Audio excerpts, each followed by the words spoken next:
ناظرین، آپ دیکھ رہے ہیں ہمارا چینل علم کی بہار اور میں ہوں آپ کا ہوسٹ علی۔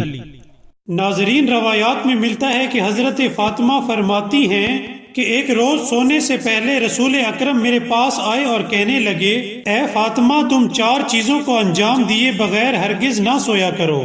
نمبر 1 کہ پورا قرآن ختم کر کے سویا کرو۔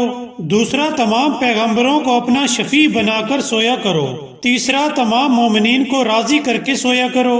اور چوتھا، حج اور عمرہ بجا کر سویا کرو۔ یہ فرما کر پیغمبر اکرم نماز پڑھنے میں مشغول ہو گئے، اور جب فارغ ہوئے تو حضرت فاطمہ نے عرض کیا، بابا جان، یہ کیسے ہو سکتا ہے کہ اس مختصر وقت میں اتنے زیادہ کام انجام دیے جائیں؟ تب رسول اکرم نے فرمایا کہ اے بیٹی، 3 مرتبہ سورہ اخلاص یعنی قل هو اللہ احد کی تلاوت کرو گی تو تمہیں پورے قرآن کے ختم کرنے کا ثواب ملے گا، اور اگر مجھ پر اور تمام انبیاء پر درود بھیجو گی تو اس کے ذریعے تمام انبیاء کی خوشنودی حاصل ہوگی، اور اگر مومنین کے لیے دعائے خیر یا ان کے لیے دعائے مغفرت کرو گی تو یہ عمل ان کے دلوں کو خوش کرنے کے برابر ہوگا، اور تسبیحات 4 کو ایک بار پڑھنے سے حج اور عمرے کا ثواب حاصل ہوتا ہے۔